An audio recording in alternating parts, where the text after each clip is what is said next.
दोस्तों, अगर आपने इस वीडियो का पार्ट 1 नहीं देखा तो पहले उसे जाकर देख लीजिए, वरना ये स्टोरी आपकी समझ में नहीं आएगी।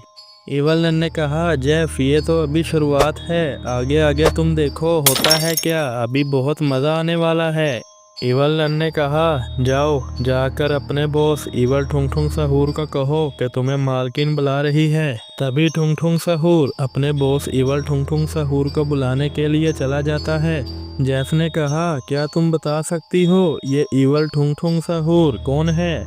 इवल ने कहा, ये जो इवल ठुंग ठुंग सहूर है ये इन सब ठुंग ठुंग सहूर का बॉस है, वो मेरा एक खास आदमी है। तभी वहां पर ठुंग ठुंग सहूर अपने बॉस इवल ठुंग ठुंग सहूर को लेकर वहां पर आ जाता है।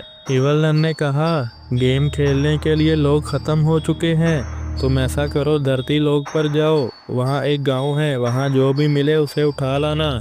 वहाँ धरती लोक पर एक छोटा सा गांव था, बहुत ही प्यारा गांव था। वहाँ के लोग बहुत ही सुंदर थे, वो कभी एक दूसरे के साथ झगड़ा नहीं करते थे, हमेशा मिलजुल कर रहा करते थे। फिर एक दिन उस गांव पर बहुत ही बड़ी मुसीबत आ जाती है। तभी गांव में एक ट्रक आता है जिसमें इवल ठुंग ठुंग सहूर की पूरी फौज थी। तभी वो गांव के बीच में जाकर रुकता है। तभी ट्रक से एक एक करके 5 इवल ठुंग ठुंग सहूर नीचे आते हैं। तभी वहां पर सभी गांव वाले इकट्ठे होते हैं। तभी एक लड़की ने कहा, कौन हो तुम लोग और हमारे गांव में क्या कर रहे हो? तभी इवल ठुंग ठुंग सहूर उस लड़की को जान से मार देता है। ठुंग ठुंग सहूर ने कहा, तुम में से कोई भी यहाँ से भागने की कोशिश नहीं करेगा, अगर किसी ने भागने की कोशिश की तो वो मारा जाएगा, सारे चुपचाप इस ट्रक में बैठ जाओ। ये सब देखकर सभी गांव वाले बहुत डरे हुए थे। सभी गांव वाले इवल ठुंग ठुंग सहूर की बात मान जाते हैं। सभी लोग ट्रक में बैठ जाते हैं और ट्रक गांव से चला जाता है। इधर अपने घर पर काला कद्दू और गोरा कद्दू शॉन का वेट कर रहे थे, क्योंकि आज उन्हें बाबा की तरफ जाना था। तभी थोड़ी ही देर बाद शॉन भी वहां पर आ जाता है। गोरा कद्दू ने कहा, अरे शॉन, यहाँ पर आने में इतनी देर क्यों लगा दी? शॉन ने कहा, अरे भाई क्या करूँ, आदत से मजबूर हूँ, मैं यहाँ पर आने लगा था तो मुझे पोटी आ गई, फिर मैं पोटी करने लगा, फिर पोटी कर कर फिर मैं तुम्हारी तरफ आ गया। फिर काला कद्दू, गोरा कद्दू और शॉन कार में बैठकर बाबा की तरफ चले जाते हैं। इधर बाबा के घर पर रोड भी आया हुआ था, दोनों आपस में बातें कर रहे थे और गोरा कद्दू और काला कद्दू का वेट कर रहे थे। तभी काला कद्दू, गोरा कद्दू और शॉन अपनी कार लेकर बाबा की तरफ आ जाते हैं। इधर बाबा और रोड सबको देखकर बहुत खुश हो गए थे। शॉन ने कहा, रोड भाई तुम भी यहाँ पर हो, तो हमारे लिए क्या आइसक्रीम या केक या कुछ भी लेकर आए हो ना? रोड ने कहा, शॉन तुम कभी नहीं सुधरोगे, तुम एक नंबर के हरामी हो, मैं यहाँ पर आइसक्रीम देने नहीं, मैं तो बाबा को मिलने आया हूँ। तभी वहाँ पर एक आदमी आता है जिसकी हालत बहुत ही खराब लग रही थी। तभी उनके पास जाकर वो लड़खड़ाकर नीचे ज़मीन पर गिर जाता है। बाबा ने कहा, जाओ शॉन, जल्दी से उस आदमी को होश में लाओ। तभी शॉन सोचता हुआ उस आदमी के पास जाता है और उसे होश में लाने की कोशिश करता है। कैसे कैसे लोग रहते हैं यार यहाँ पर, साला तुमको पागल कुत्ते का गाड़ी उठा के ले जाएगा, बता रहे हैं हम। तभी वो आदमी होश में आ जाता है और उठकर खड़ा हो जाता है। उस आदमी ने कहा, वो किसी को नहीं छोड़ेगी, सबको मार देगी। बाबा ने कहा, अरे कौन सबको मार देगा?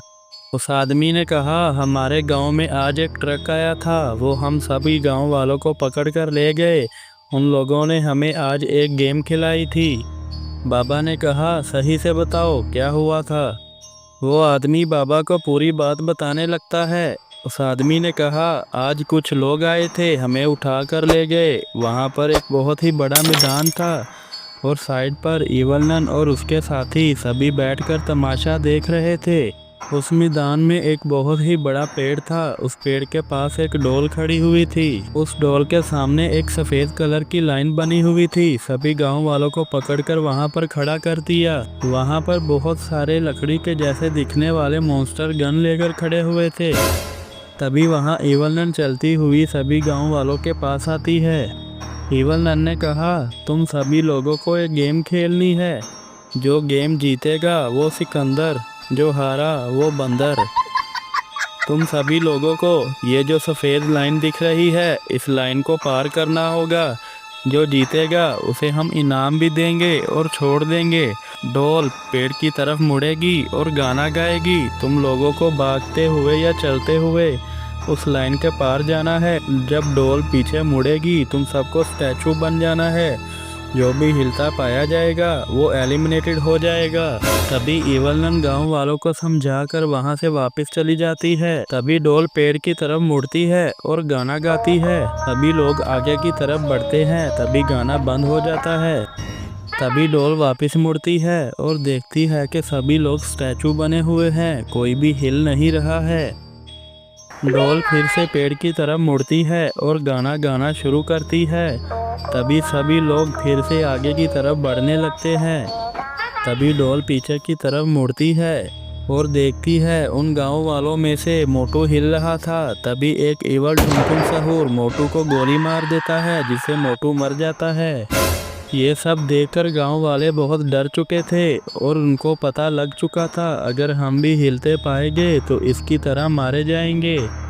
फिर डॉल पेड़ की तरफ मुड़ती है और गाना गाती है। ये सब देखकर इवल नन और उसके साथी बहुत खुश हो रहे थे। डॉल वापस मुड़ी और उन सबको देखने लगी। डॉल ने देखा सभी लोग स्टैचू बनकर खड़े हुए थे। उनमें से पतलू बहुत ही ज़्यादा डर चुका था और वो वहाँ से भागने की कोशिश करता है। तभी एक इवल ठुंगठुंग सहूर उसको भी गोली मार देता है और ऐसे ही एक एक करके गांव वाले मारे जाते हैं। मैदान में एक आदमी और एक लड़का बचता है। गेम स्टार्ट हुए बहुत देर हो चुकी थी। इवल नन ने कहा हम सभी लोग एक छोटा सा ब्रेक लेते हैं, गेम 5 मिनट के बाद शुरू होगी। उस आदमी ने कहा हमें ये बात बाबा तक पहुंचानी होगी। कुछ भी हो हमें बाबा को बताना होगा, वरना ये हम दोनों को भी मार देगी। उस लड़के ने कहा अंकल तुम पागल हो क्या, यहाँ से भागने की सोचना मत, वरना बेमौत मारे जाओगे। तभी वो आदमी उस लड़के की बात नहीं मानता और वहाँ से भाग जाता है। ये सब इवल नन देख लेती है और कहती है जाओ उसको पकड़कर वापस लेकर आओ। उस आदमी ने कहा मैं इस तरह अपनी जान बचाकर वहां से भागा।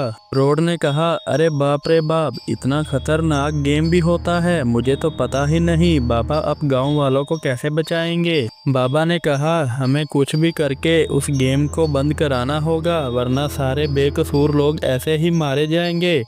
अब कुछ भी हो जाए मैं उस गेम को बंद करके ही रहूँगा।